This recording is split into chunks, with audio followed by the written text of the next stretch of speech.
Bagaimana supaya kita ini berhasil di masa usia 40 ke atas? Nomor 1,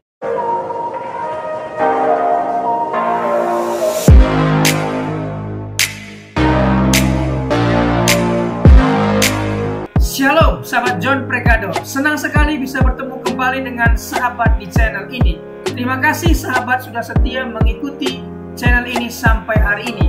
Saya berdoa kepada Tuhan, kiranya Tuhanlah yang membalas dan memberkati kita semua. Sahabat, apabila diberkati melalui video-video kami, marilah dengan murah hati share video ini kepada teman-teman yang lain agar mereka juga diberkati seperti kita. Hari ini kita akan dilayani oleh hambanya, oleh anaknya yang luar biasa, pasti akan memberkati kita. Oleh sebab itu, mari kita dengarkan pesan dan persiapkan alat tulis dan kelengkapan lainnya untuk sama-sama mendengarkan pesan penting yang akan dibagikan buat kita. Sebelum kita lanjut, jangan lupa sahabat untuk menekan subscribe dan juga berikan like dan juga share video ini. Terima kasih, mari kita berdoa. Bapak yang baik, kami menyiapkan hati, pikiran kami untuk sama-sama mendengarkan pesan yang penting ini. Berkatilah kami, sehingga kami boleh mengerti, mencatat, membagikan pesan ini kepada teman-teman yang lain. Berkati anakmu, hambamu yang akan membagikan pesan penting. Berkati sahabat John Pregado dimanapun berada. Terima kasih, kami siap mendengarkan pesan penting ini. Demi nama Yesus. Amin. bagaimana supaya kita ini berhasil di masa usia 40 ke atas? Nomor 1. Ya. Jangan bergaya hidup mewah. Betul. Kedua, jangan beli barang-barang yang bermerek. Betul, Pak. Betul? Betul. Nah, ketiga ya. Ya. Fokus. Ya. Nah, fokus dalam satu tujuan, dalam suatu talenta atau satu bisnis. Nah, keempat, Ya. jangan bergaya hidup makan enak. Misalnya kalau makan harus tempat-tempat yang mahal. Mahal.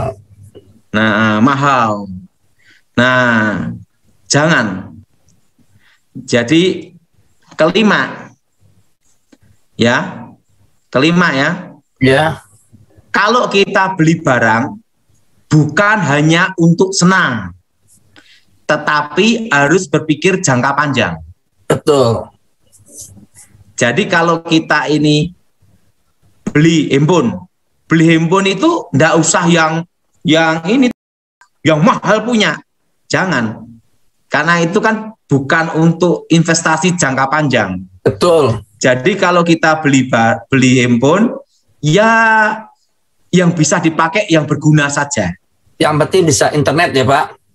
Pokoknya kalau beli handphone yang cukup untuk bisa kita pakai. Iya. Nah, ya ini ya. 5. Ya, kelima. Jadi beli barang yang berguna untuk jangka panjang. Jangka panjang. Ya.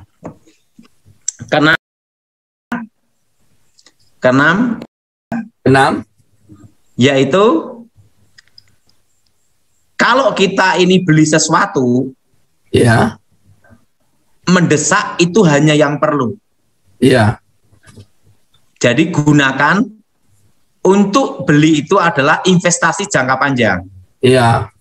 Nah, misalnya tanah, emas. Iya. Nah, tanah, emas gitu. Jadi yang jangka panjang. Nah, ketujuh, jangan pindah-pindah tempat dalam suatu bisnis. Jadi mudah bosan itu tidak boleh. Iya. Nah, untuk menjadi kuat harus mengalami suatu yang menderita dulu. Betul. Proses ya, Betul? Pak. Kalau kita mau kuat, kita harus mengalami proses bagaimana menderita dulu. Iya. Makanya saya ini usia 22, saya angkat-angkat plastik. Badan kuat ya. Nah, terusan ketujuh. Keberapa ini? Ketujuh Pak sekarang Pak. Nah, jangan merasa puas dengan yang sudah ada di sini dalam suatu bisnis atau pekerjaan.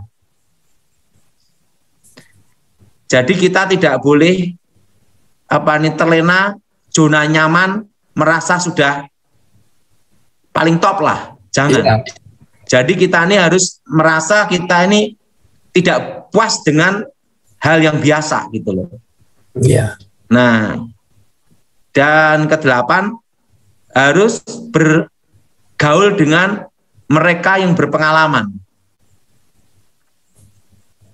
Bergaul sama orang yang sudah berpengalaman ya Pak ya. Iya, betul? Betul. Nah, ke-9, di dalam suatu bisnis atau pekerjaan yang penting adalah komitmen. Komitmen ya. Saya tuh pernah suatu kali ya ngirim barang 5 ton itu rugi karena apa? Bahannya naik. Itu pada waktu saya bisnis plastik. Tetap saya kirim walaupun rugi. Iya. Nah, di dalam bisnis itu adalah kepercayaan. Betul. Komitmen. Nah, kepercayaan itu mahal. Betul. Nah, dan jangan nipu orang. Betul. Nah, kebetulan saya ini dalam hidup ya tidak suka bisnis tipu-tipu gitu loh. Iya Pak. Jadi harus berpikir jangka panjang. Jangka panjang. Jelas? Jelas. Jadi gini ya, bisnis itu ada yang jangka pendek dan jangka panjang. Nah, kalau jangka pendek itu ngelihat angin. Lihat angin Pak ya. Nah, tetapi itu jangka pendek itu harus ada momen. Iya, musiman. Nah, kalau saya tidak, saya bisnis jangka panjang. Iya. Nah, kalau bisnis jangka panjang ini tidak boleh modal hutangan itu tidak boleh. Nah, modal hutangan itu tidak boleh. Modal utangan Pak ya? Tidak boleh. Nah, dan kalau beli itu harus lihat prospek pasar. Prospek pasar ya. Misalnya gini, misalnya kalau kita beli tanah ya di bawah 1000 meter pinggir jalan, jualnya cepat. Betul? Di bawah 1000 meter ya Pak ya? Di bawah 1000 meter. Ya. Tapi kalau kita jual tanah hektaran di atas 2 hektar, jualnya susah. Harus ada lawannya. Kalau di atas hektaran Pak ya, karena memang susah ya Pak ya. Makanya dalam bisnis itu jangan yang hektaran. Nah, kalau saudara yang mau mulai bisnis, saya ajarin, yaitu apa? Belajar beli tanah dulu 50 meter, 100 meter. Nah, 50 meter atau 100 meter atau 220 meter atau pokoknya semua di bawah 1000 meter. Nah, usahakan itu 2 mobil lewat. Tanah itu Pak ya, harus ada akses. Harus ada akses jalannya. Dan sebisa mungkin beli tanah di pinggir kota di bawah 1 juta. Per meternya? Per meternya. Iya. Nah, jadi saya sendiri aja kan enggak suka beli-beli barang branded enggak ada. Iya. Kadang orang hanya untuk harga diri kan beli yang bermerek. Betul. Yang jadi pertanyaan satu, berapa sih harga diri?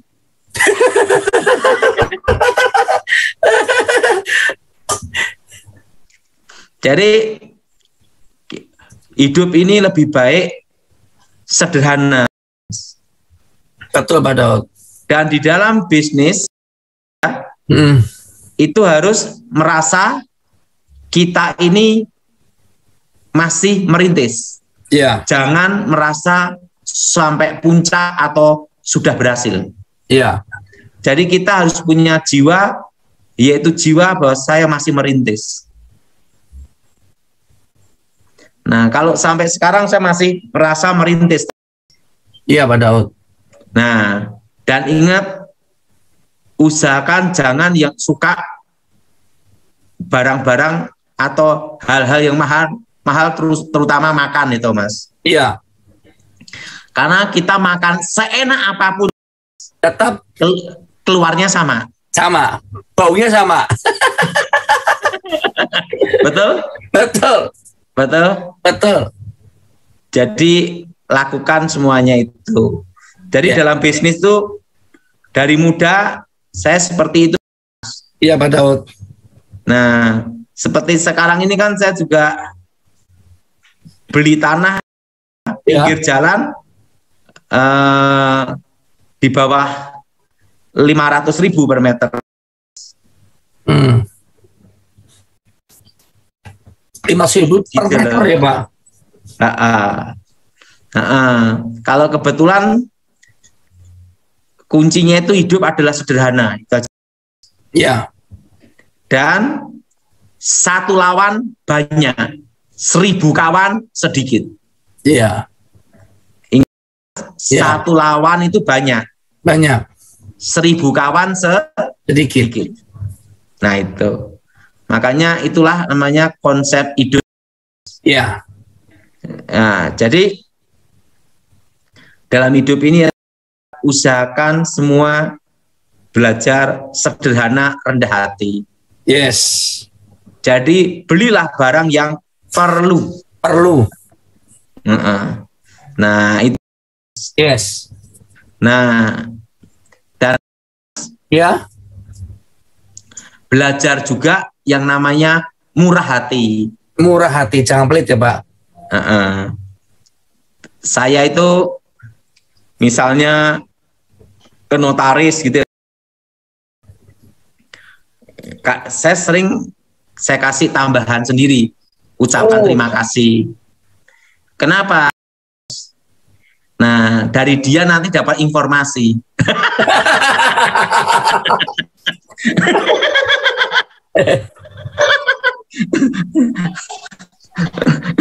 Jadi kalau sama notaris itu mereka tahu saya pembeli tanah gitu, Pak ya. Kalau saya beli tanah atau jual beli tanah, pasti saya kasih tambahan, tapi setelah transaksi selesai. Ya. Kadang saya ajak makan, sering saya kasih tambahan. Nah, dari situlah dapat namanya informasi. Langsung ngomong, Pak, ada tanah yang mau dijual di sini.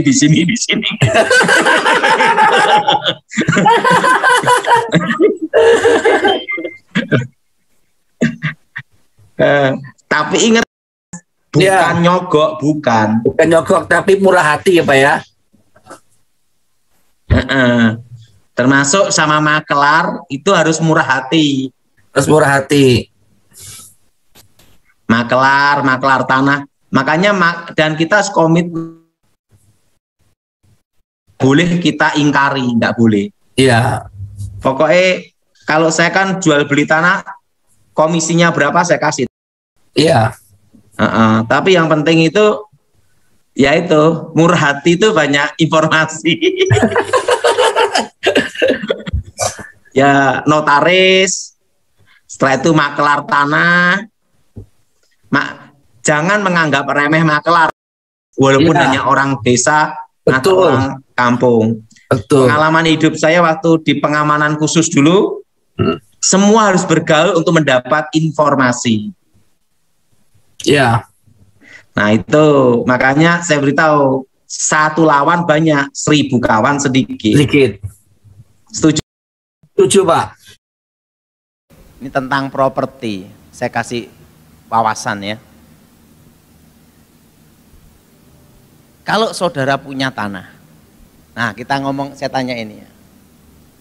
Saudara punya tanah, kira-kira tanahnya itu dalam kota,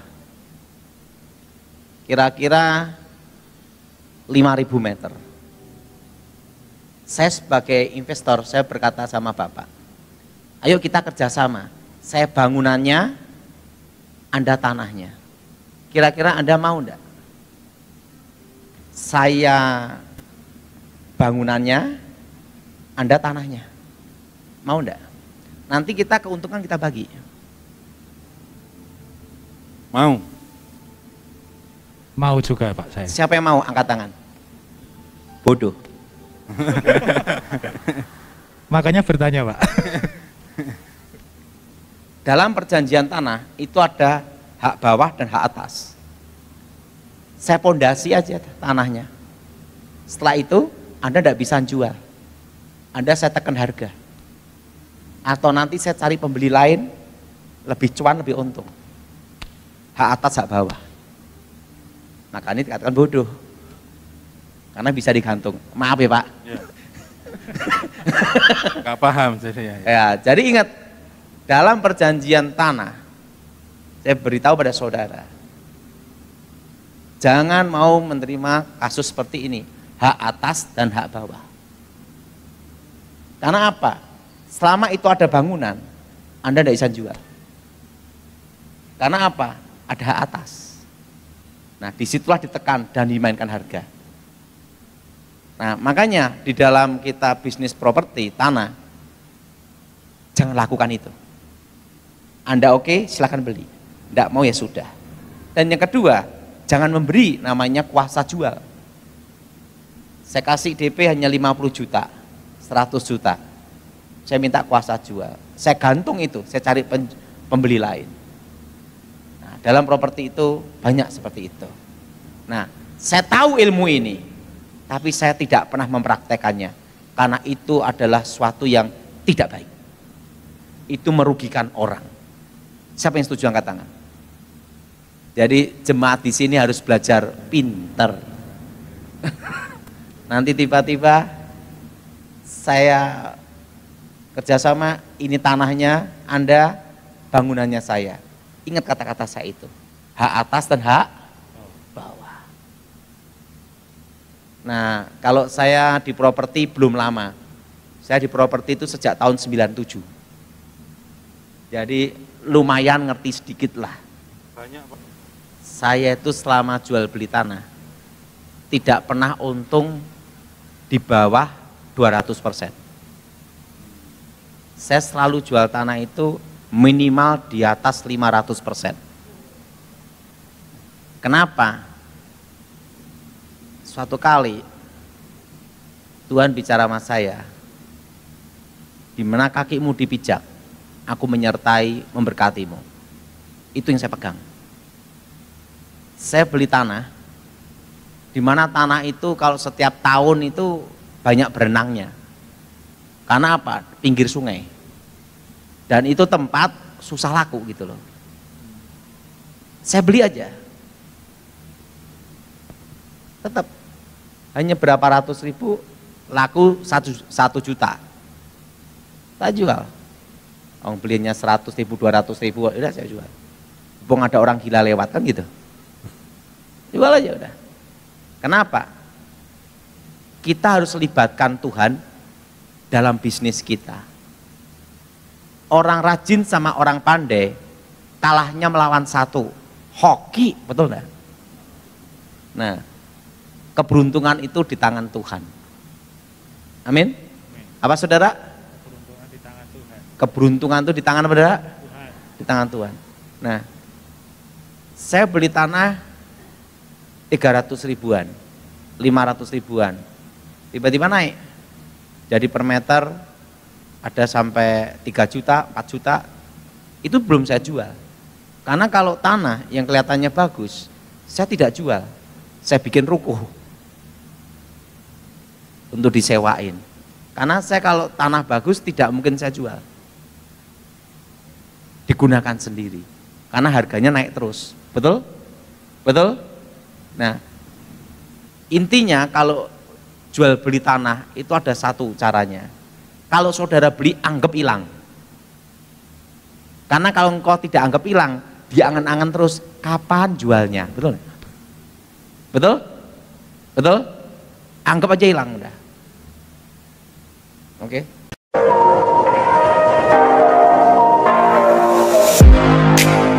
Terima kasih sahabat sudah menyaksikan tayangan kami hari ini. Saya percaya kita pasti diberkati. Apabila kita diberkati dengan tayangan hari ini, marilah kita dengan murah hati share video ini kepada teman-teman kita yang lain, agar mereka juga diberkati. Firman Tuhan mengatakan, diberkati untuk memberkati, sehingga nama Tuhan dipermuliakan dan namanya diagungkan. Sahabat, banyak sekali pelajaran yang kita bisa ambil dari tayangan hari ini. Marilah catat poin-poin yang telah disampaikan, kita simpan dalam hati dan kita aplikasikan dalam kehidupan sehari-hari. Setiap kita pasti akan bertemu di yang namanya masalah. Kita tidak perlu undang masalah, tetapi dia sendiri akan menghampiri kita dengan maksud menguji iman kita, apakah kita tahan uji dan tetap mengandalkan Tuhan atau tidak. Tetapi apabila kita menang atas masalah itu, maka kita juga akan mendapat pujian dari Sang Pencipta. Karena kita tahan uji dan terus mengandalkan Tuhan, tidak hanya dapat pujian, dapat mahkota juga. Mahkota abadi karena kita setia dan tetap kuat dalam Tuhan.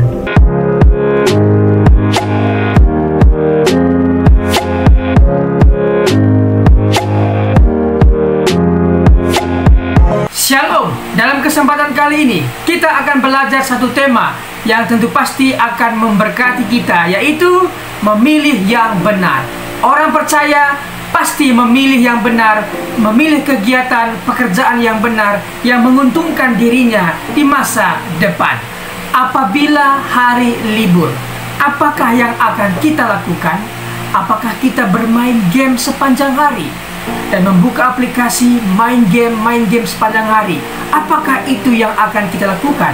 Orang percaya pasti menggunakan waktu yang sangat bijak, bisa belajar, bisa beristirahat, dan juga bisa membantu orang tua. Jadi sekali lagi, orang percaya pasti menggunakan waktu sebaik-baiknya. Dia belajar, dia juga beristirahat, dan dia juga membantu orang tua, membantu orang-orang di sekitarnya. Sekali lagi, orang percaya pasti memilih yang benar. Ingat, 3B. Yang pertama adalah belajar, bekerja, dan beribadah. Ingat hal ini, ingatlah selalu belajar, ingatlah selalu bekerja, dan beribadah kepada Tuhan kita, Yesus Kristus. Sekali lagi kita akan belajar tentang tema memilih yang benar. Kita belajar dari tokoh satu Perjanjian Lama, satunya Perjanjian Baru. Kita mulai saja belajar dari tokoh Perjanjian Lama, yaitu Nuh. Kita akan belajar dari seorang tokoh yang bernama Nuh. Hal-hal apa yang akan kita pelajari? Mari kita dalami. Kejadian 6 sampai 10. Tetapi kita fokus di Kejadian 6 ayat 5 sampai 8. Mari kita baca firman Tuhan. Ketika dilihat Tuhan bahwa kejahatan manusia besar di bumi dan bahwa segala kecenderungan hatinya selalu membuahkan kejahatan semata-mata, maka menyesallah Tuhan bahwa Ia telah menjadikan manusia di bumi dan hal itu memilukan hatinya.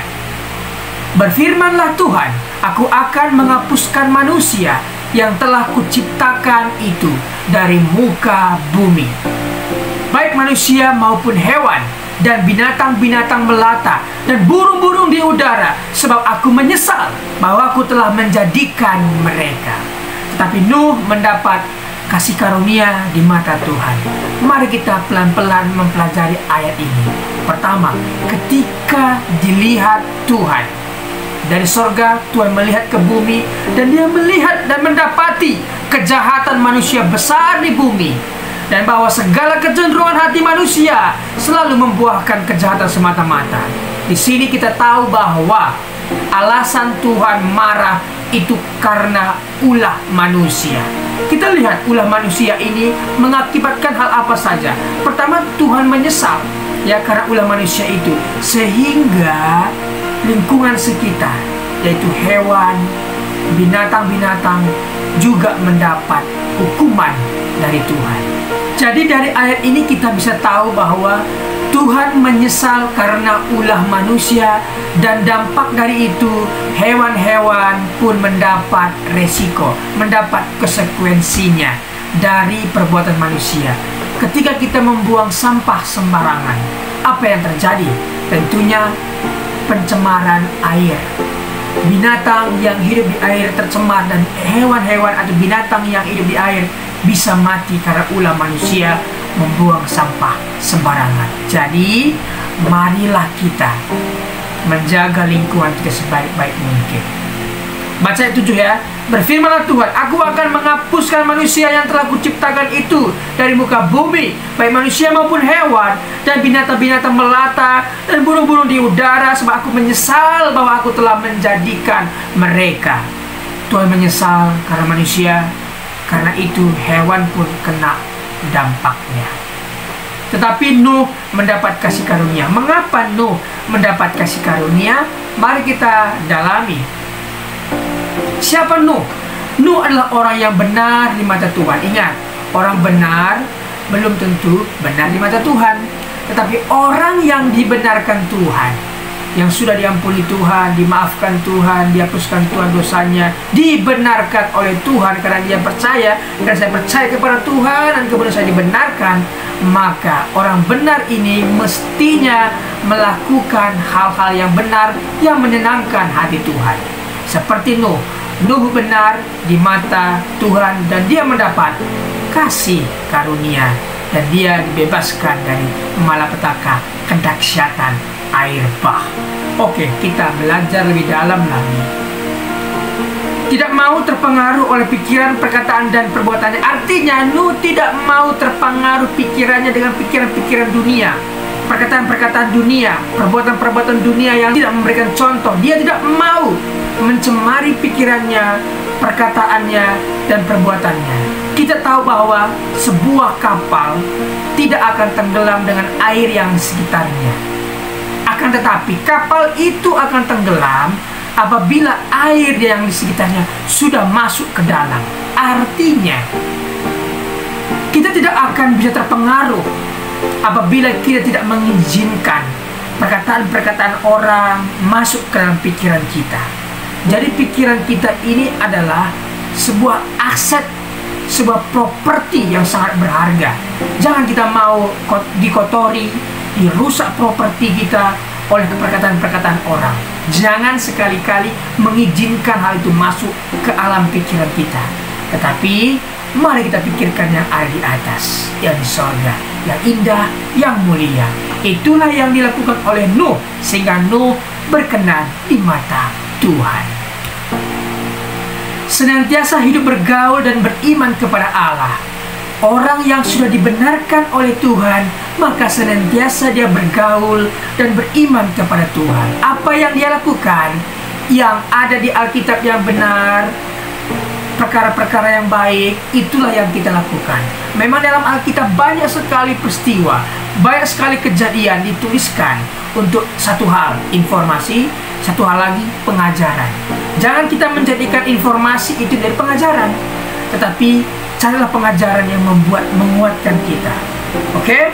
Yang berikutnya, menjadi berkat dan contoh bagi keluarganya dalam ketaatan, kesalehan, iman, dan perbuatan baiknya.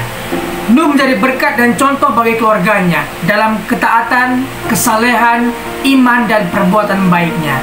Jadi seorang bapak, seorang kepala rumah tangga harus mengikuti teladan yang diberikan Nuh kepada anak-anaknya, menantunya, bahkan istrinya. Inilah contoh yang memilih dengan benar. Berikutnya kita belajar dari seorang tokoh di Perjanjian Baru, yaitu Paulus. Hal apa yang akan kita pelajari? Kisah Para Rasul 9 ayat 1 sampai 6. Kita akan membaca dalam Kisah Para Rasul 9 ayat 1 sampai 2. Sementara itu, berkobar-kobar hati Saulus untuk mengancam dan membunuh murid-murid Tuhan. Ia menghadap imam besar dan meminta surat kuasa daripadanya untuk dibawa kepada majelis-majelis Yahudi di Damsyik, supaya jika ia menemukan laki-laki atau perempuan yang mengikuti jalan Tuhan, ia menangkap mereka dan membawa mereka ke Yerusalem. Siapa Paulus? Paulus memiliki doktrin yang begitu keras.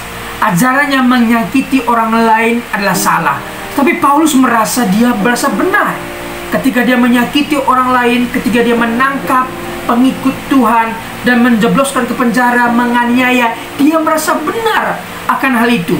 Tetapi sekali lagi, ajaran yang menyakiti orang lain adalah salah. Tuhan tidak pernah mengajarkan, bahkan agama-agama di dunia tidak pernah mengajarkan menyakiti orang lain adalah benar. Tidak. Tetapi menyakiti orang lain adalah ajaran yang salah. Orang yang bertemu dengan kebenaran, Yesus, pasti melakukan dan memilih yang benar. Kita lihat, Saulus yang begitu bengis, begitu keras, begitu kejam, ketika bertemu dengan Tuhan Yesus, dia menjadi lunak, dia menjadi bertobat, dan dia menjadi orang yang memilih yang benar.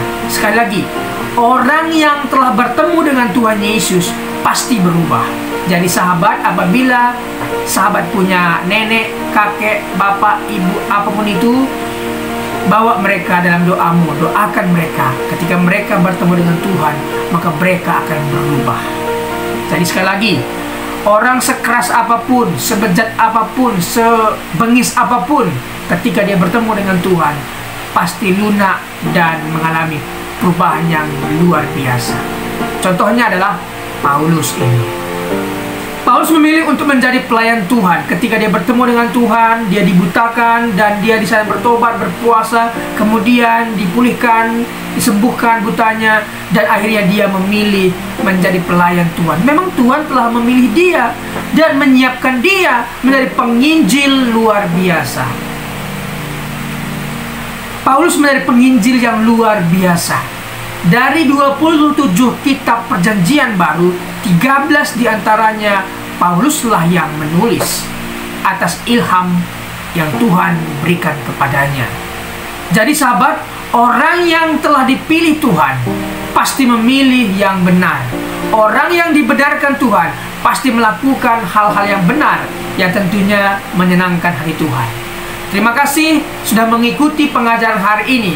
Hari ini kita belajar dari seorang tokoh bernama Nuh dan juga Paulus. Terima kasih. Apabila ada komentar, pendapat yang berbeda dengan apa yang saya sampaikan, boleh tinggalkan komentar di bawah video ini. Terima kasih. Tuhan Yesus memberkati. Mari kita berdoa. Bapa, terima kasih buat kebenaran firman Tuhan, kesaksian hidup bersama Tuhan yang telah dibagikan. Sungguh kami diberkati. Berkatilah para pembicara hari ini. Berkati pendengar setia John Pregador. Terima kasih Tuhan. Demi nama Tuhan Yesus. Amin.